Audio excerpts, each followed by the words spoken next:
tinha conversado na última reunião que, antes de nós entrarmos definitivo nesse capítulo 4 do Evangelho de Mateus, nós ia fazer alguns pequenos comentários dos 16 e 17 do capítulo 3. E após aí, então, nós podemos entrar definitivo onde foi lido.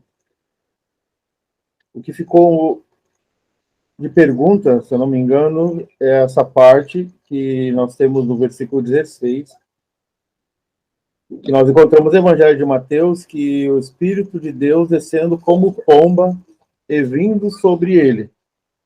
Mateus faz essa referência. Já o Evangelho de segundo Lucas nos apresenta no capítulo 13, versículo 21 e 22, e aconteceu que, capítulo 13, versículo 21, e aconteceu que, como todo o povo se batizava, sendo batizado também Jesus, orando ele, o céu se abriu, e o Espírito Santo desceu sobre ele em forma corpórea, como pomba. E ouvi-se uma voz do céu que dizia: Tu és o meu filho amado, em ti eu me comprazo. Então nós temos Mateus, que nos fala descendo como pomba e vindo sobre ele, e temos Lucas, que nos fala uma forma em forma corpórea como pomba, o Espírito Santo. E já foi comentado em outras reuniões que lá quando o Espírito Santo, lá em Atos dos Apóstolos, nós temos ele descendo sobre aqueles que estavam reunidos, em Atos capítulo 2, e de repente veio do céu um som como de um vento veemente e impetuoso, encheu toda a casa em que estavam assentados. E foram vistas por eles línguas repartidas como que de fogo, as quais pousaram sobre cada um deles, e todos foram cheios do Espírito Santo. E foi deixada essa pergunta a respeito da diferença quando o Senhor Jesus e também quando a descida do Espírito Santo, quando eles estavam reunidos lá em Atos dos Apóstolos. Mas se algum irmão quiser fazer mais um outro comentário, também a respeito desses dois versículos, pode assim fazer. Então também queremos pensar rapidamente, ou se alguém tiver mais algum comentário dessa diferença. Deixa também para outros irmãos. Mas uma coisa interessante no versículo 17, e nós vemos aqui as três pessoas. Nós vemos aqui, né, embora a palavra Trindade não apareça na Escritura, mas nós vemos aqui, então, o Senhor Jesus Cristo, já batizado agora. Nós vemos o Espírito Santo descendo sobre ele e a voz de Deus do céu, né? Tudo isso, o Senhor Jesus Cristo visivelmente, o Espírito Santo de uma forma visível e a voz do céu de forma audível, né? Mas tudo se fazendo presente naquele momento. Também que considerando que o Espírito Santo, ele não poderia ser percebido se não fosse manifesto de uma forma visível. O irmão já mencionou que foi ouvida a voz, né?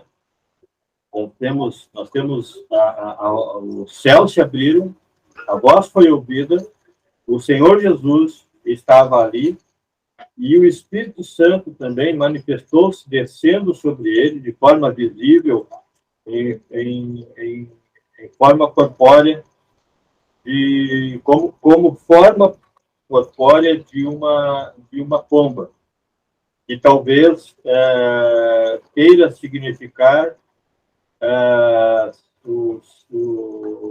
simplicidade e humildade, né, em relação ao Senhor Jesus.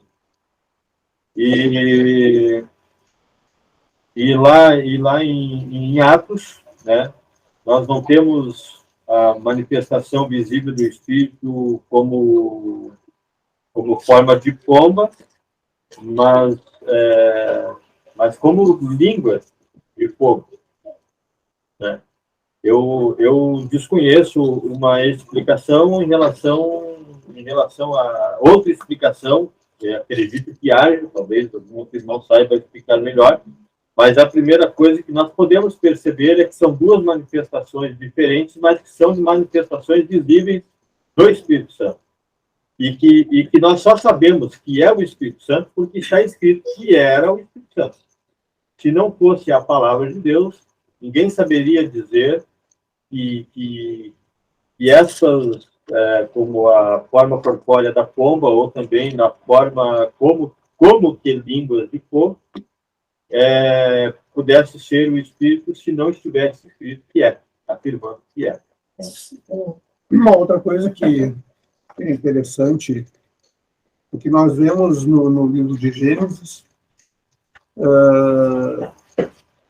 estas três pessoas da divindade envolvidas na criação do homem. E agora nós vemos de novo esta manifestação dessas três pessoas da divindade, embora o Senhor Jesus Cristo agora em forma humana, tratando de um outro assunto, por assim dizer, né? Que lá eles estavam envolvidos na criação de tudo que é conhecido, né? Já haviam criado aquilo que era invisível, e agora as coisas visíveis.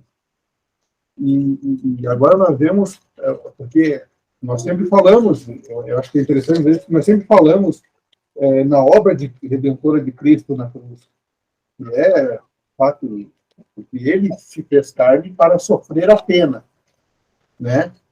Mas ele não estava só para consumar essa obra.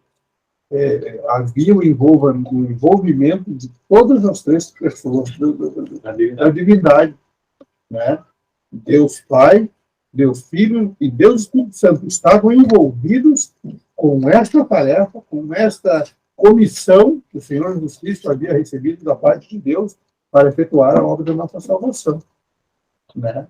É importante nós vermos, porque essa manifestação de outras duas pessoas da divindade e Deus deixa claro que Deus estava completamente envolvido. Não era Deus no céu alheio ao que estava acontecendo, né? O Senhor estava aqui para cumprir uma tarefa e não estava sendo assistido. Não. Havia todo o contexto de tudo estava.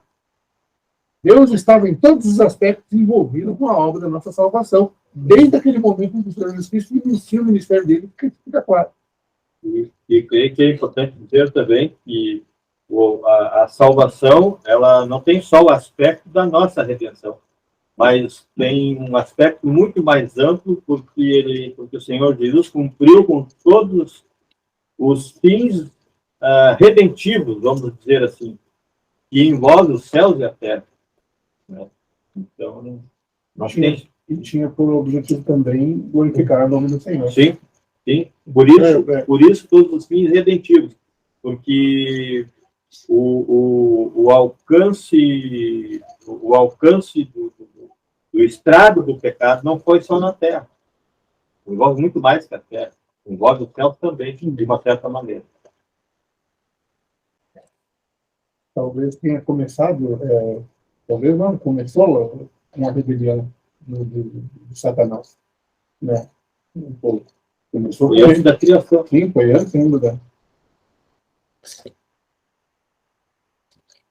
Um pequeno comentário também, né?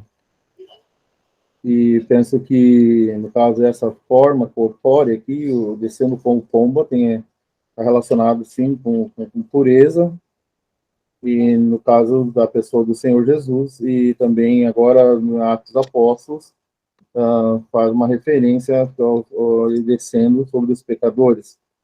Também essas línguas repartidas, que agora vai anunciar às nações uma forma totalmente nova. O Senhor Jesus está no céu, de uma forma totalmente nova, línguas repartidas, vai falar com as nações, e também, no caso, como de fogo, descendo sobre os pecadores. Agora, ele vai habitar no meio, na Assembleia, e também vai habitar em cada indivíduo. E mais um comentário aqui a respeito da Trindade, enfim, a voz do céu, também é o início também do Messias, ele sendo ungido, então, como rei, ele tem que se manifestar dessa forma, e depois nós vamos ver essa tentação do Senhor Jesus, então, que ele também tinha que cumprir os passos, e no caso do primeiro homem que errou, que falhou, agora o último Adão, o Senhor Jesus, então agora ele também passa por esse período, como um período para ele dar início ao seu ministério público. Uma coisa interessante, né, que tu citou o primeiro Adão, né, que, ao contrário do Senhor Jesus Cristo, tinha todas as circunstâncias eram favoráveis a ele. O Senhor tinha cercado ele de tudo que era bom, tudo que era não só de mantimento, mas de... Não lhe faltava nada para ele. O terreno que ele estava era perfeitamente favorável em todos os aspectos. E agora, o segundo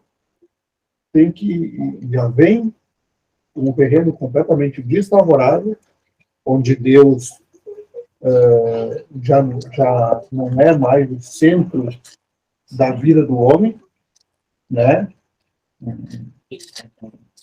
Porque lá Deus vinha, na viração do dia, vinha para ter com a sua criatura. E agora Deus não pode mais fazer isso por conta do pecado, né? Então, um dos objetivos do Senhor Jesus Cristo é restaurar fugiu o termo agora, harmonia, esta harmonia que foi quebrada, né? E mesmo nesse terreno hostil, ele tem que passar pelos mesmos processos, né? Ele precisa ser tentado para poder, então, assim, digamos, comprovar a sua santidade, a veracidade da sua missão, né? E pode pensar em vários aspectos, né?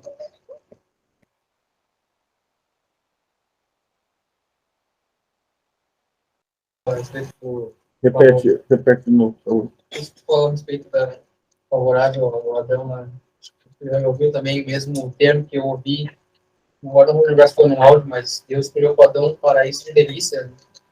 Pode lembrar, a gente já ouviu essa citação. A gente já ouviu, você não lembra de onde foi.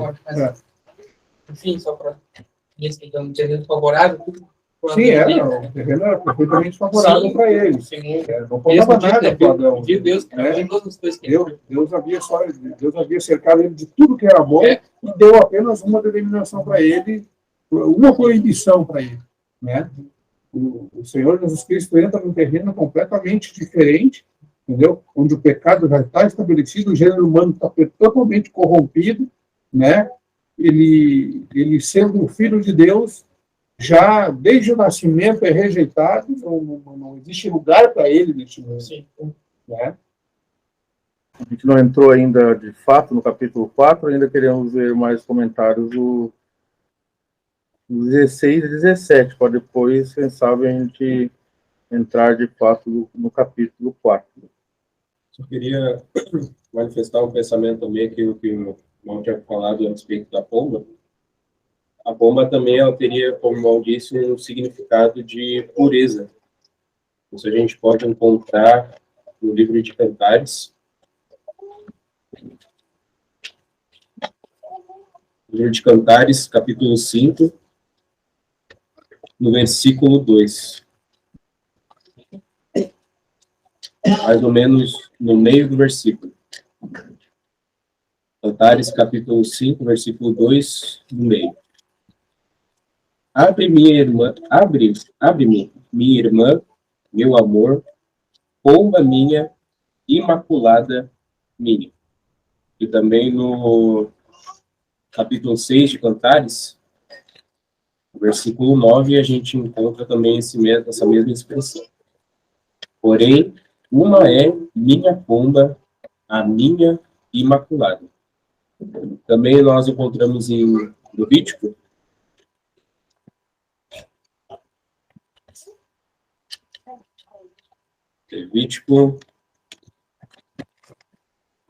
no capítulo 1 de Levítico, onde o Senhor, onde Deus dá a instrução de como seria realizado o sacrifício do holocausto. É interessante nós observarmos no versículo 3 e no versículo 10, o seguinte, em Levítico capítulo 1, versículo 3. Se a sua oferta for holocausto de gado, oferecerá macho sem defeito. E no versículo 10, também diz a mesma expressão. E se a sua oferta for de gado miúdo, de ovelhas ou de cabras, para holocausto oferecerá macho sem defeito. Mas agora, se nós formos ver no versículo 14 desse mesmo capítulo, a respeito da instrução, se o sacrifício for de rolas ou de pombinhos, a instrução, ele não cita aqui de ser sem defeito. Nós podemos ver ali no versículo 14. E se sua oferta ao Senhor for holocausto de aves, oferecerá a sua oferta de rolas ou de pombinhos. Creio que não faz a citação aqui de ser sem defeito, pois a própria pomba, ela teria então esse significado de pureza. Agora trazendo para Mateus, no versículo 16 aqui, no capítulo 3, podemos ver nesse aspecto que o Espírito de Deus, ele desce sobre o Senhor Jesus como esta forma corpórea, mostrando que aquele que estava sendo ungido com esse Espírito, ele era puro, ele era santo. E só também para confirmar que o Espírito fez que não ficou só registrado que ele desceu em forma corpórea, mas todos viram. Isso a gente pode ver em João, capítulo 1. No Evangelho de João, capítulo 1, versículo 32. E João testificou, dizendo: Eu vi o Espírito descer do céu como pomba e repousar sobre ele. Claro que diz aqui a respeito de João, mas também só para confirmar isso que os irmãos falaram, que, de fato, penso que aqueles que estavam em torno do batismo do Senhor Jesus Cristo, eles testemunharam que o Espírito havia, sim, descido como forma corpórea de pomba. Seria só esse comentário. O significado de pureza, a pomba também é o símbolo praticamente universal da paz.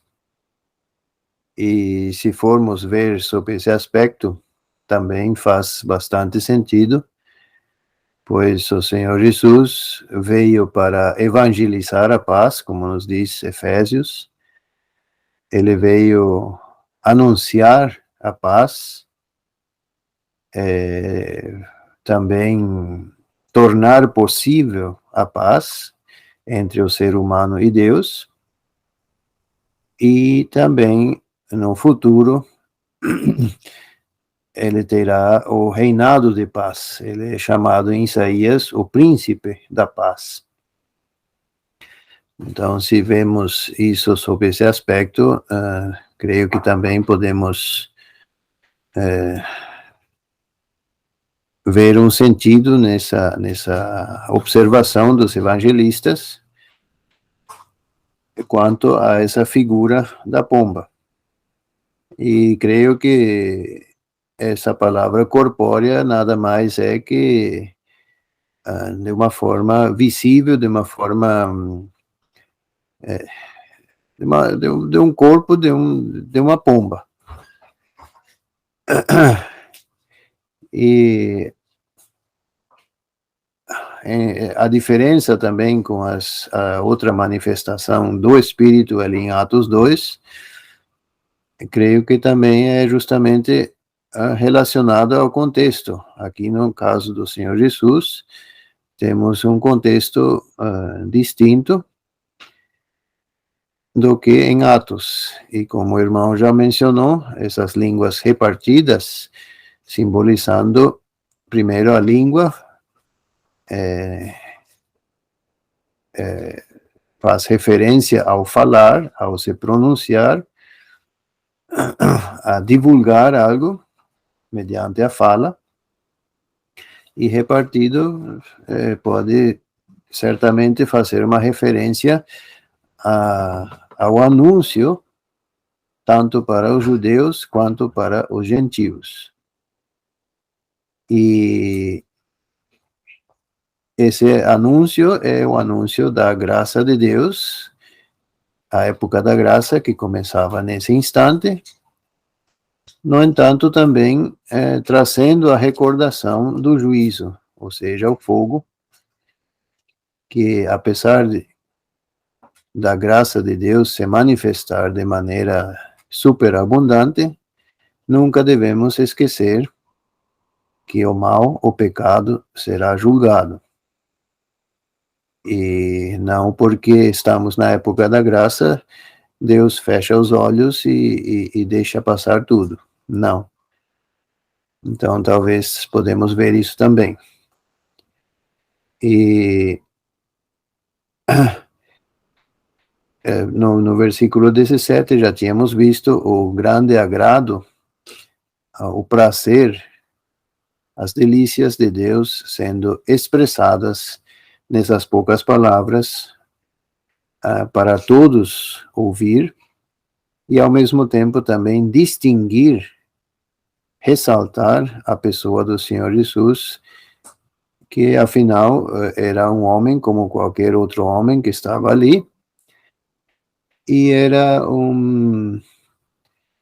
ele estava se identificando com os demais, mas Deus zela para que haja uma distinção. O Senhor Jesus é sempre superior a todos os que o rodeiam. E assim Deus se manifesta de forma bem clara do céu a esse respeito também. Eu vi uma pergunta, um comentário, não vou lembrar, depois quem sabe eu lembro. Aqui nós temos o céu aberto. Eis que uma voz dos céus dizia. Então nós vemos o céu aberto, como já foi falado, distinguindo, se manifestando e trazendo então esse destaque ao Senhor Jesus, ao seu Filho.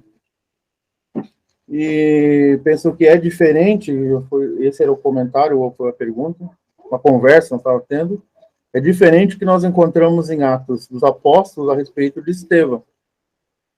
Ali, Estevão, naquele momento, em Atos capítulo 7, ele diz: eis que vejo os céus abertos, o Filho do Homem que está em pé, à mão direita de Deus.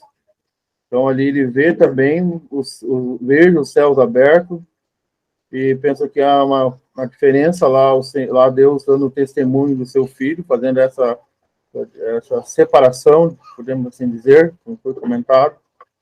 E aqui era uma manifestação de Estevão olhando, e também penso que era uma manifestação de graça para que aquele povo ainda, como um sinal para eles, para que eles ainda viessem a se arrepender, como uma última oportunidade para que aqueles pequenos povos de Israel pudessem ainda voltar atrás e se arrepender dos seus maus caminhos, e pudesse então seguir ao Senhor e arrependido assim dos seus pecados, mas eles gritaram e tamparam os seus ouvidos.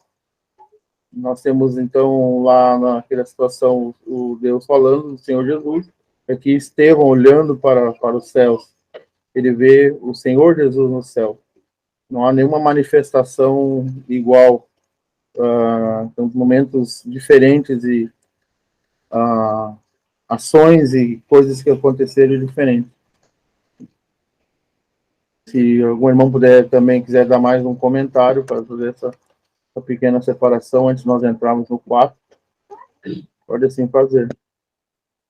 Talvez possa haver outras explicações, mas, em princípio, quem sabe essa expressão do céu aberto não necessariamente seja algo literal.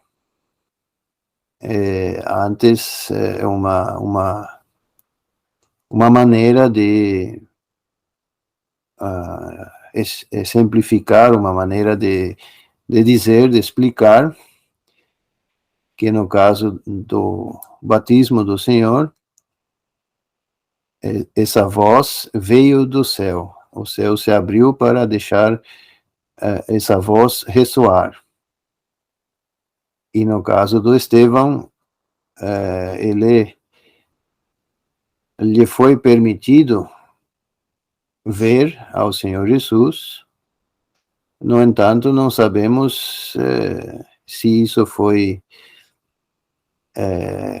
literalmente ou se foi mediante os olhos da fé, como costumamos dizer. Ele viu mediante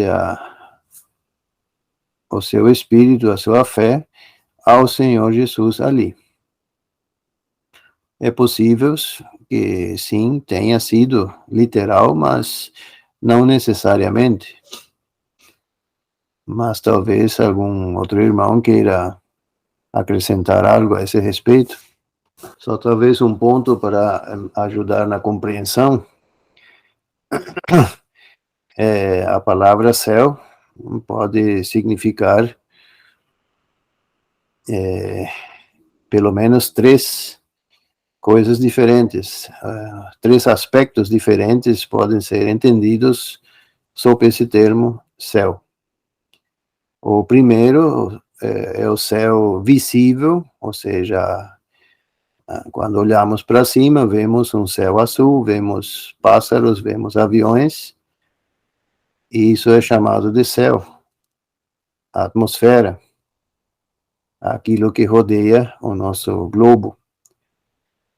Depois também temos o céu, e essa primeira parte é um céu criado por Deus.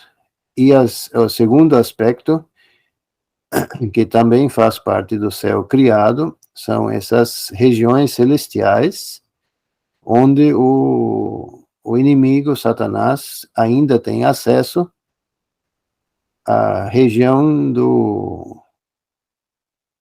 dos espíritos, e onde também as hostes da maldade, como diz Efésios, se encontram. E por fim temos o céu não criado, a habitação eterna de Deus, a casa do Pai. E certamente aqui em Mateus ou em Lucas, e também ali em Atos 7, devemos entender esse terceiro aspecto, a casa do Pai. E a voz veio desse lugar, e o Estevão viu ao Senhor Jesus naquele lugar. Lhe foi permitido, por assim dizer, ver esse lugar que é vedado aos homens ver. Mais um comentário. Quem sabe podemos avançar olhando esse primeiro versículo do capítulo 4 do Evangelho de Mateus. Então foi conduzido Jesus pelo Espírito ao deserto para ser tentado pelo diabo.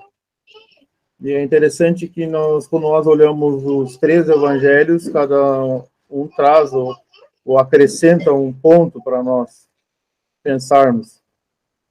Nós temos em Lucas e Jesus, Lucas capítulo 4, e versículo 1 diz: E Jesus, cheio do Espírito Santo, voltou do Jordão e foi levado pelo Espírito ao deserto. Ele foi guiado no poder, né, no poder do Espírito. E vemos que cheio do Espírito Santo, nós vemos a humanidade do Senhor Jesus, ele, o homem perfeito, agora sendo conduzido a este lugar. E como já eu tinha citado ali, o último Adão é uma expressão que nós encontramos lá em 1 Coríntios, dentro de um contexto, é claro, mas eu só queria citar lá no capítulo 15 e versículo 45, assim está também escrito: o primeiro homem, Adão, foi feito alma vivente, o último Adão, espírito vivificante. Então, não é expressão muito pontual, mas olhando, então, nós vamos perceber, então, o Senhor Jesus, como já foi comentado, num ambiente totalmente desfavorável. Mas o que me chama a atenção aqui, olhando Lucas e Mateus, é ser conduzido pelo Espírito, no poder do Espírito. Isso nós vamos ver em toda a vida do Senhor Jesus também. O primeiro homem e o último homem, né? O primeiro Adão e o último Adão. É importante nós sabermos que, assim como já foi mencionado, que não existe na palavra de Deus o termo de trindade, mas nós sabemos que existem as três pessoas divinas, as três pessoas da divindade, assim também, só que creio que de uma maneira mais importante ainda, as Escrituras não fazem referência ao segundo Adão, e sim o último, é o primeiro e o último, porque o segundo daria margem para um terceiro. Então, o último Adão é a expressão correta em relação ao Senhor Jesus, porque não há outro. Então, só queria fazer essa referência para que nós tenhamos um entendimento mais pontual em relação ao conhecimento destes dois termos, e a razão, primeiro e último. Talvez nós nos perguntamos qual era o objetivo do Senhor Jesus ser levado pelo Espírito para ser tentado. E não sei se há alguma menção explícita na Escritura quanto a isso, mas creio que podemos concluir que o objetivo dessa condução do Senhor para ser tentado foi, primeiramente, para provar a sua humanidade pura, santa, perfeita, para que fique provado que, como homem, como ser humano igual a nós, ele não tinha pecado, não conhecia pecado, não cometeu pecado, ele não podia ser tentado pelo pecado. Ele não tinha essa natureza adâmica. E, portanto, não podia também ser tentado ao pecado. Existem algumas correntes teológicas que, quando não afirmam, mas pelo menos sugerem essa possibilidade do Senhor Jesus, de alguma forma, que poderia ter estado sujeito, de alguma forma, a ser tentado pelo pecado. Mas esse tipo de pensamento, de ensinamento, não corresponde às Escrituras, e antes é uma ofensa, até mesmo uma agressão à pessoa do Senhor Jesus. Ele, nessas tentações pelas quais passou, se manifestou como um ser humano puro, obediente, dependente de Deus em tudo, e principalmente não sendo levado a pecar de forma nenhuma. E creio que uma segunda razão para isso é para servir de exemplo para nós. Ele foi tentado, diz, 40 dias, ou pelo espaço desses 40 dias ele foi tentado.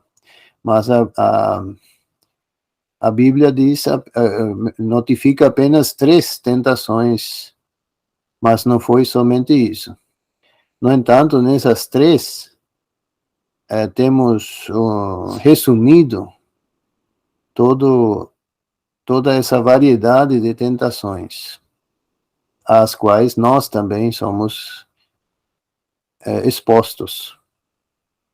E até encontramos essa relação novamente na carta de João, porque aqui, primeiramente,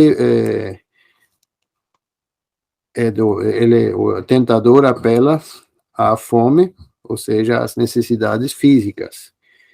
Depois, apela para o orgulho, a soberba de tentar a Deus, e por fim, a ambição de poder e de glória.